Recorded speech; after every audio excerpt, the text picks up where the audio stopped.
कर्जों में डूबे हुए लोग भी सुनो, जिसका कोई नहीं उसका मेरा आका है।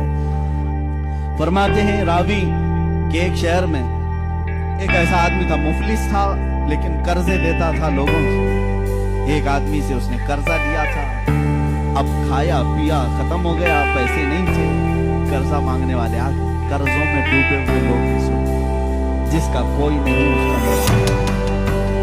वो शख्स कर्जे तो लिया था लेकिन दे नहीं पा रहा था। अब जो कर्ज का आदमी है उसने धमकियां दी, नहीं दिया। उसके बाद उसने मुकदमा कर दिया काजी के पास, कोर्ट में तलब हुआ। कोर्ट में जाने के बाद काजी साहब ने पूछा कि इसका तेरे ऊपर कर्जा है, कब अदा करेगा? कहाँ से अदा करेगा? है ही नहीं कुछ भी। काजी ने कहा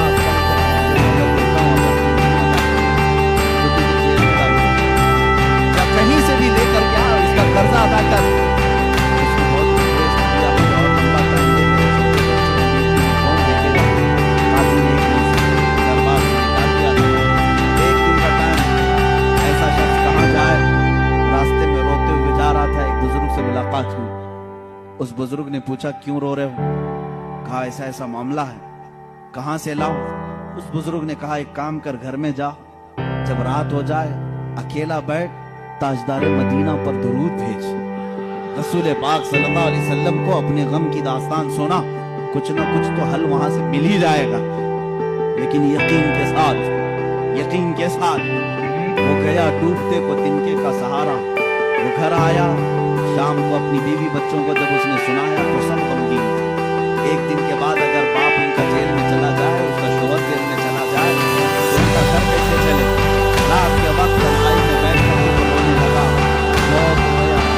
सुबह का वक्त करीब आ रहा था, बाद में उसे रसूल करीम सल्लल्लाहु अलैहि वसल्लम कहाँ कहाँ मेरे आका को ढूंढो। मेरे आका ने सब फरमाया कि भाई कौन तुम्हारे गरीबों में, कमजोरों में मुझे करो। रसूल पाक ने खुद फरमाया तुम्हारे गरीबों में मुझे करो। अल्लाह के हबीब सल्लल्लाहु अलैहि वसल्लम ने उससे कहा क्यों हम करता है? कल तक अगर नहीं अदा करूंगा जेल में डाल दिया जाएगा। मुझे अभी तक अल्लाह के नबी सल्लल्लाहु अलैहि वसल्लम इरशाद फरमाते हैं, ए बंदे एक काम कर, शहर चला जा। शहर में जो बादशाह का वजीर है वो मेरा आदमी है, वो मेरा जीतने वाला है। उससे जाकर कह के तुझे जितनी जरूरत है मुझे माल दे दे, वो तुझे पैसे दे देगा। वजीर का दरबार बड़ा दरबार, अगर वो तुझसे सवाल करे तुझे रसूल पाक ने भेजा है तो मैं क्या करूं?